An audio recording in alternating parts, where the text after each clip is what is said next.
So you are all going to be enlightened on this. At the end of it all, you will be more conscious of the pursuit of justice.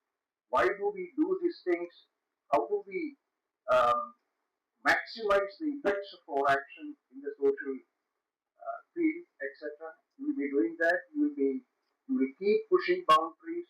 You will be fighting for a better world, more just world. I'm sure, as principal said, together we can achieve. Together we can do. What's that word, Raja? And I found this is Ruth Manorama making a comment to writing from that. So let us do it together. I wish the function all success. I'm sure all of you will benefit at the end.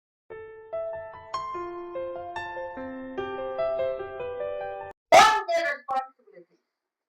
Giving 17 goals. Please, all of you know the goals? Have you ever seen? Maybe you should have put that here. That is very, very small. No poverty is very small. Better full of course is very big. Yeah? No poverty. Yeah? Look at all the things.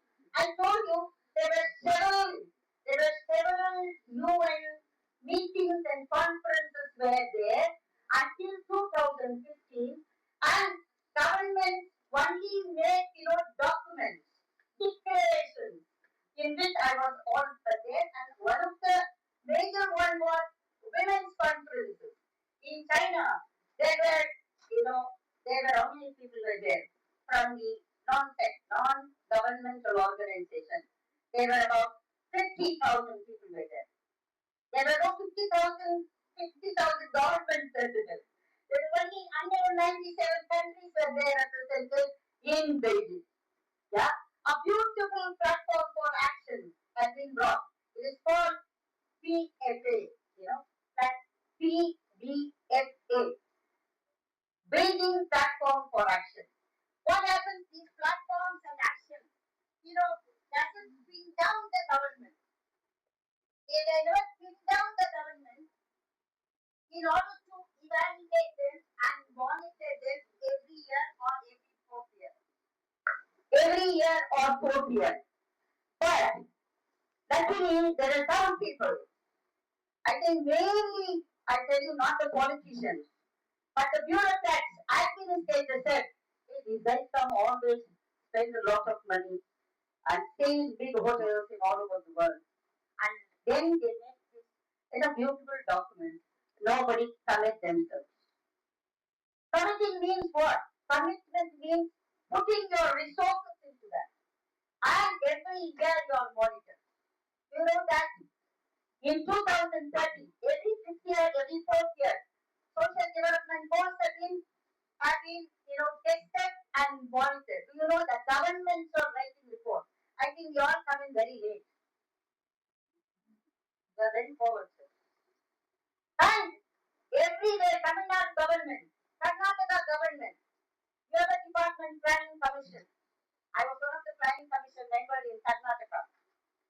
You know about myself. I studied here. I studied in Saravanis College, my MSSW, my social work. It was called MA degree then. Yeah. You are giving MA degree there now? Yes. MSSW. It's like it's a hierarchy there, MSSW, MA. Yeah. So, I am from Chennai very much, and most of the social work students, all of us, after time we will be in Loyola College, in Saravanis College. Of course, the boys are not around in Saravanis College. Therefore, we all go to Loyola, or we all land up here.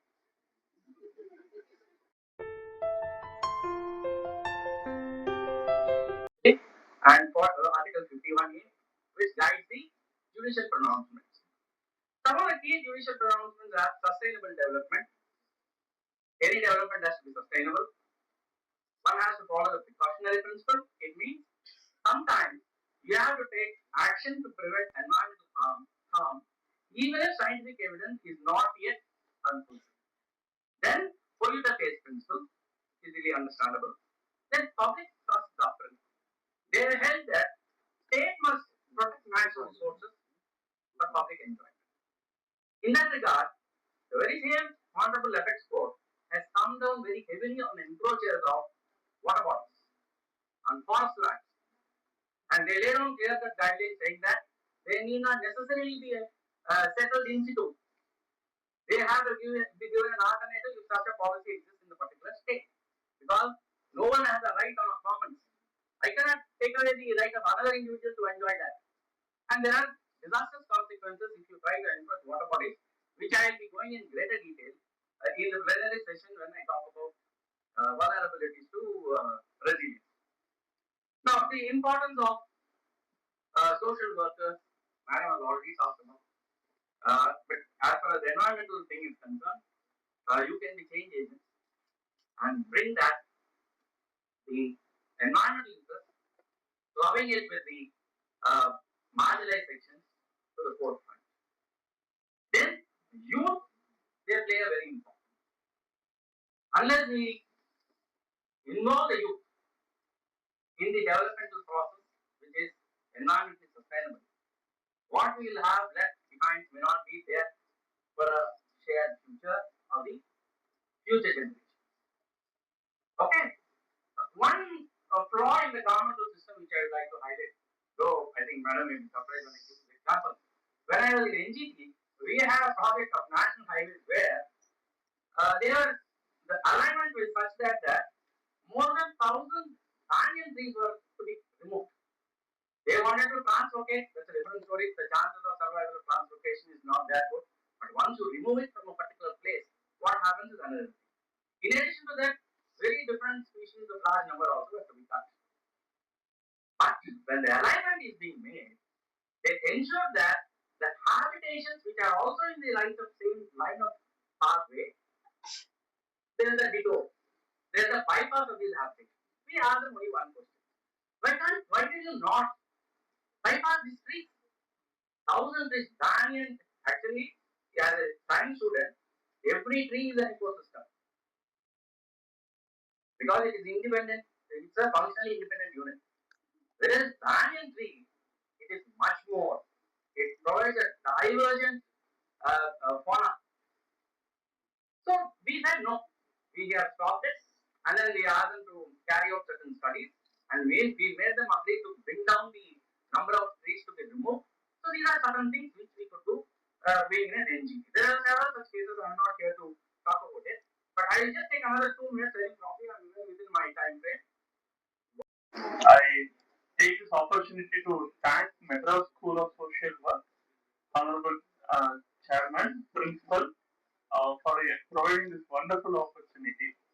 Also, I thank my fellow Ruthman, also Steve Wolfer. It's very tough, talking after the acquisition bureaucrat. For me, my situation is very horrible. But today, what I'm not going to say uh, might be a slightly different version what I'm going to do. My topic is how this SDG localization is happening in India. Also, I'll give a brief context how it's measuring in India. Even though there are many senior people who talk about SDGs and why it is needed, how it is needed, but human being, human value. Wherein SDGs take care of, we call it 5 P's. 5 P's. People, anyone, people, planet, partnership, prosperity, and partnership. Partnership.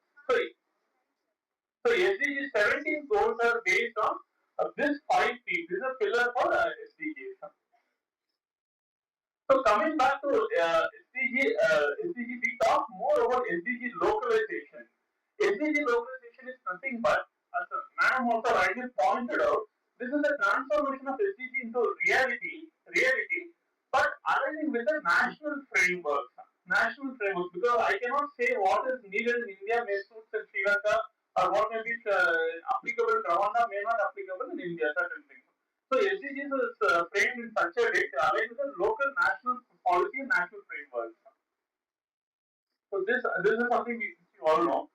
Uh, So how it is happening? How this localization is happening?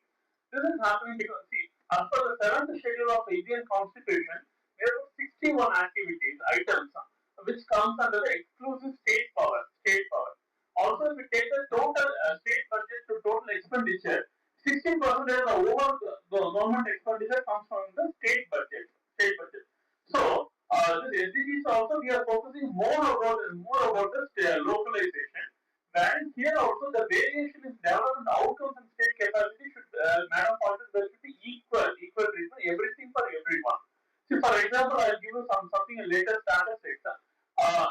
What we stated is a child born in Bihar is nearly 60 times more likely live in multidimensional poverty. Same time for in Kerala and Tamil Nadu, if we take the infant mortality rate, ours is 7 and 11. But if we go to Chhattisgarh or UP, it is 38. It is 38. It's comes down to the data. Similarly, the per capita income, how Sikkim is performing, is 4,72,543 is the data which says.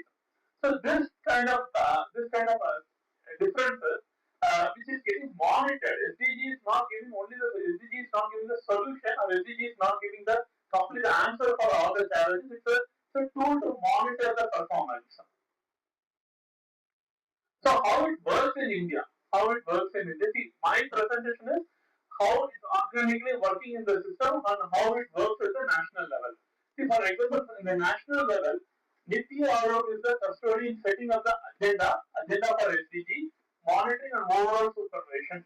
There are two line ministries which take care of SDG in the national level. Ministry of Statistics and program implementation. Also, Ministry of Panchayat Raj, which talks about the SDG localization at the Panchayat level.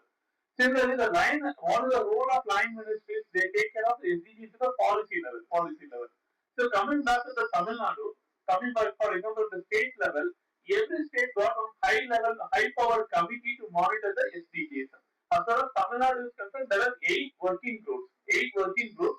Out of the 8 working groups, the 17 groups got distributed, which was over super monitored by high power committee, which is headed by chief secretary, co-head by chairman, state planning commission. They are the people who review the performance of SDG in the state. So these are the roles and responsibility of SDG localization at the national level, say at the state level. State level. For example, if you can understand the overall how it is functioning, so this can be taken up into a real-time work exercise, where to approach, how it is getting monitored, which are the data to be referred. At the national level, how many of you know there is a Niti Aayog is publishing SDG India Index? SDG India, where Tamil Nadu lies in the last 4 years. We always score number two position in Tamil Nadu. Always Kerala takes number one. Every time we miss by 1 point. 1 point. So they rank the states in terms of SDG performance. Next comes the multi-dimensional poverty index ranking. Then comes the capacity development SDGs. Also, there is a one ministry called Ministry of Development in Northeast region, which exclusively talks about SDG in the Northeast region. Also, the SDG acceleration. These are the 9 ministries which takes care of SDG at the national level. When it comes to state level, generally planning and development department is the custodian of SDG at the state level. Also, there is a center exclusively. A center is getting formed. So, Sustainable Development Goals Coordination Center. At present, there are about 8 states. 8 states are operating such center to monitor the SDG at the state level. Day to all of you. And I think you've heard quite a few people already talking on the topic. So, there will be about 20 more minds sharing what they have. We had some strong thoughts getting into you, across to you, and everything must have stimulated your thinking itself. So I'm sure 20 more people had this. I think it was a great decision on the department's part to think of panel discussions, because you would hear much more people rather than just a few, because when you have 2 day seminar and you have people speaking, there will be probably 6 to 8 people, but here you will have a number of panelists giving you their questions. So please, the great opportunity for you to take in all that information and stimulate thought in you. So this is a good platform where the Department of Social Work thought of a very appropriate thing, because I look at it things from more a positive point of view. So hope is positivity, hope is optimism. Harmony is something that we need wherever we are, whatever it is. As long as human beings exist, we will move forward. Challenges will always be there. But the human mind will be able to overcome any challenges, and I'm sure whether it's government or social, from the social perspective, things will happen positively. So with that note, and for a lot of things, thoughts that will be deliberated during the 2 days, I'm sure you'll have a great session, and it is for you young minds to see how you imbibe all that and see what positive change you can bring. இன்று தமிழ்நாட்டிலே சென்னையிலே Madras school of social work என்ற பெரிய நிறுவனத்திலே இவ்விதமான ஒரு கூட்டம் நடப்பது ரொம்ப முக்கியமானது. இன்றைக்கு அகில உலக சமூக சமூக சேவகர்களுடைய தினமாக கொண்டாடப்படுகின்ற இந்த நேரத்திலே அவர்களுக்கும் சமூக சேவகர்களுக்கும்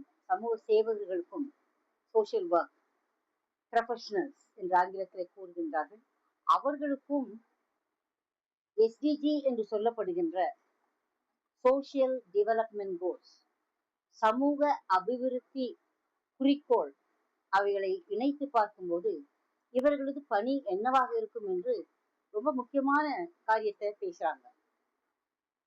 நான் பேசும்போது சொன்னேன், அது வரைக்கும் நடந்த உலக மகாநாடுகள் ஒரு பொலிட்டிக்கல் டிக்ளரேஷன், ஒரு அரசியல் டிக்ளரேஷன் பிரகடனத்தை கொடுப்பார்கள். ஆனால் இந்த பிரகடனம் ரொம்ப முக்கியமான பிரகடனம். இதை ஒவ்வொன்றும் வறுமையிலிருந்து கடைசி வரைக்கும் நம்முடைய சிட்டியெல்லாம் எப்படி இருக்குது, நம்முடைய நாட்டிலே எப்படி, நம்முடைய உலகத்திலே எப்படி இந்த இன்இக்வாலிட்டி என்று சொல்லப்படுகின்ற சமத்துவம் இல்லாத தன்மை, ஆரோக்கியத்தை பற்றி, கல்வியை பற்றி, பெண்களுடைய பெண்களுக்கு நடக்கின்ற கொடுமைகள் இல்லாவிட்டால் பெண்களுடைய சமத்துவத்தை பற்றி, இப்படி முக்கியமாக ஒரு 18 கோலை வச்சு அந்த கோல்ல ஒவ்வொரு கவர்மெண்ட்டும் எவ்வளவு பணத்தை கொடுக்கின்றார்கள், அவங்களுடைய ரிசோர்சஸ் கொடுக்குறாங்க. அந்த ரிசோர்சஸ் மூலமாக இந்த ஒவ்வொரு குறிக்கோளும் எப்படி நடக்க போகின்றத பார்க்கிறது ரொம்ப முக்கியமானது. இதன் மூலமாக தமிழகத்திலே அவர் பேசும்போது சொன்னார், UNDP அவர்கள், தமிழகம் நம்பர் 1 இருக்கிறது. இதனை நம்முடைய டெல்லி அரசாங்கம், தமிழகம் ரொம்ப இந்த SDG ப்ரோக்ராம்ல ரொம்ப அழகா வேலை செஞ்சு வராங்க, இவங்க ஒரு முன்மாதிரியா இருக்காங்கன்னு சொல்லியிருக்கிறார். நான் என்ன சொல்லுகின்றேன் என்றால், அவற்றை போலவே மற்ற மாநிலங்கள் கூட ஃபாலோ பண்ணணும். ஏன்னா இந்த குறிக்கோள்ல அந்த குறிக்கோளுக்கு டார்கெட் போட்டிருக்காங்க, அந்த டார்கெட்டை எப்படி அச்சீவ் பண்றதுன்னு போட்டிருக்காங்க. இது ரொம்ப முக்கியமானது. அப்பதான் தெரியும். நாங்கள் வறுமையை ஒழிக்கின்றோம் என்று சொல்லிவிட்டால் போதாது, வறுமையை எப்படி ஒழிக்க போகின்றீர்கள், எப்போது ஒழிக்க போகின்றீர்கள், எந்தெந்த மாநிலத்திலே ஒழிக்க போகிறீர்கள், அதை ரொம்ப ரொம்ப கணக்கு போட்டு கேட்கறாங்க. அந்த விஷயத்துல இது முக்கியமான விஷயம்.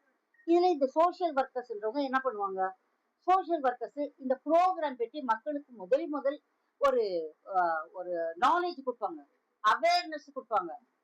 ஜனங்களுக்கு ஒண்ணுமே தெரியாது, எங்கேயோ நடக்குது, நம்ம இந்தியாவில நடக்குதுன்னா அவங்களுக்கு தெரியாது. நிறைய மக்களுக்கு தெரிய வேண்டிய அவசியம் கூட இல்லைன்னு பேசாம இருக்காங்க. ஆனா இந்த அவேர்னஸ் கொடுக்கறது இந்த சோசியல் ஒர்க் நிறுவனங்கள் இந்த அவேர்னஸை மக்களுக்கு கொடுக்குது.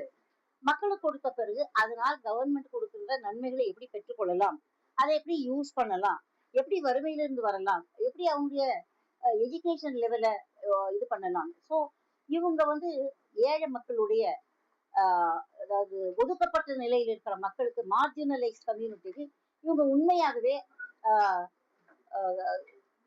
ஒரு கான்சியன்டைசேஷன், ஒரு என்ன சொல்லலாம், அவங்களுக்கு விழிப்புணர்வை ஏற்படுத்துவதற்கு இது முக்கியமாக இவர்கள் உபயோகமாவார்கள். அது மட்டுமல்ல, நிறைய அவங்க ஆராய்ச்சிகள் பண்ணுவாங்க. இதை அடைந்திருக்கிறோம் என்றால் அந்த ஆராய்ச்சி ரொம்ப முக்கியமானது. அது பப்ளிக் பாலிசிக்கு அவருடைய சமூக ஆராய்ச்சிகள் ரொம்ப முக்கியமானது. ஒன்ன வாயிலே பேசுறதை விட்டுட்டு நம்பர்ல பேசினா கவர்மெண்ட் சொல்லுவாங்க, ஆமா இங்க குறை இருக்கு, இங்க நம்ம காசை கொடுக்கணும், அங்க நிறைவடைந்திருக்குது, வேற என்ன ப்ரோக்ராம் பண்ணலாம், எப்படி அவர்களையே தலைமைத்துவத்துக்கு அவர்கள் தலைமைத்துவத்தை கொடுத்து அவர்கள் இந்த ப்ரோக்ராம் நடத்தலாம்.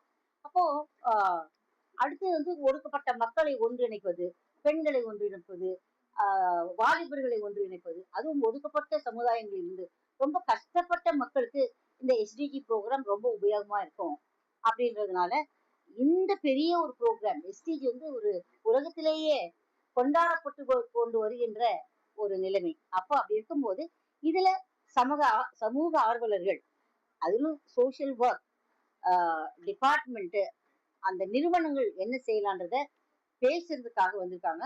இவங்க இந்த பேசின பிறகு என்ன பண்ணுவாங்க, சஜஷன்ஸ் எல்லாம் கொண்டு வருவாங்க, ஆலோசனைகள்லாம் கொண்டு வருவாங்க. அது ஒருவேளை அவர்கள் கவர்மெண்ட்டுக்கு சமர்ப்பிப்பார்கள், இல்லாவிட்டால் அதிகாரிகளோடு பேசுவார்கள். இதற்கு அந்த யுஎன்டிபி என்ற ஒரு யுனைடெட் நேஷன்ஸ் ஒரு டிபார்ட்மெண்ட், அது ரொம்ப உதவியா இருக்கும். அந்த டிபார்ட்மெண்ட் பாத்தீங்களா, இன்னைக்கு பேசும்போது எல்லா ஸ்டாட்டிஸ்டிக்ஸை கொடுக்குறாங்க. ஸோ அப்படிப்பட்ட நிறுவனங்களை எப்படி மக்கள் உபயோகப்படுத்தி கொள்ள முடியும், அவருடைய வளர்ச்சிக்காக, அவருடைய மேம்பாட்டிற்காக, அவர்களுக்கு இருக்கிற பிரச்சனைகளை ஒழிப்பதற்காக எப்படி வேலை செய்யலாம் அப்படின்றது இந்த செமினார் ரொம்ப முக்கியமான செமினார். இந்த செமினார்ல இந்த காலேஜ் ஸ்டூடெண்ட்ஸ் மாத்திரம் இல்லை, இந்த சோஷியல் ஒர்க் டிபார்ட்மெண்ட் மாத்திரம் இல்லை, இதுல வந்து ஐஏஎஸ் ஆபீசர்களா இருந்தவங்க, சமூக ஆராய்ச்சி செய்தவங்க, மற்ற ப்ரொஃபஷனல்ஸ், ஏன்னா ஹெல்த்னு வரும்போது ஹெல்த் டிபார்ட்மெண்ட் அது எப்படி டீல் பண்றது, அந்த மாதிரி வேற வேற டிபார்ட்மெண்ட்ல இருந்து கூட நிறைய பேர் வந்திருக்காங்க. சரிங்களா? ஸோ இது ரொம்ப யூஸ்ஃபுல்லா இருக்கும். தமிழகத்தில் இருக்கிற எல்லா மக்களும், அதிலும் முக்கியமான விளிம்பு நிலையிலே தள்ளப்பட்ட மக்கள் இதை எப்படி யூஸ் பண்ணிட்டு வெளியே வர்றதுக்கு இந்த இங்க இருக்கிற ப்ரொஃபசர்ஸ் எல்லாம் ரொம்ப முயற்சி எடுத்து செஞ்சிருக்கிறாங்க. இதை நீங்க வரவேற்கணும், மக்களுக்கு தெரியப்படுத்தணும். அவங்க போய் கேட்கணும், இந்த எஸ்டிஜி ப்ரோக்ராம்ல எங்களுக்கு எங்க ஊருக்கு என்ன செய்ய போறீங்க அப்படின்னு அவங்க கேட்கிற அளவுக்கு வரும்போதுதான் உண்மையாவே அந்த ப்ரோக்ராம் வெற்றி அடைந்தது என்று தெரியும். என்னுடைய பேர் டாக்டர் ரூத் மனோரமா. நான் தமிழகத்திலே பிறந்த பெண்மணி. ஆனால் நான் நான் படித்து முடித்து விட்ட பிறகு எனக்கு அங்கே ஒரு வேலை கிடைச்சிச்சுன்னு போனேன். பட் அங்கேயே சமூக பணியை நான் செய்து கொண்டு வருகின்றேன். அந்த ஏழைகள் மத்தியில, பெண்கள் மத்தியில, அமைப்புக்குள் வராத தொழிலாளிகள் மத்தியிலே வேலை செய்து கொண்டிருக்கிறேன். தேங்க்யூ.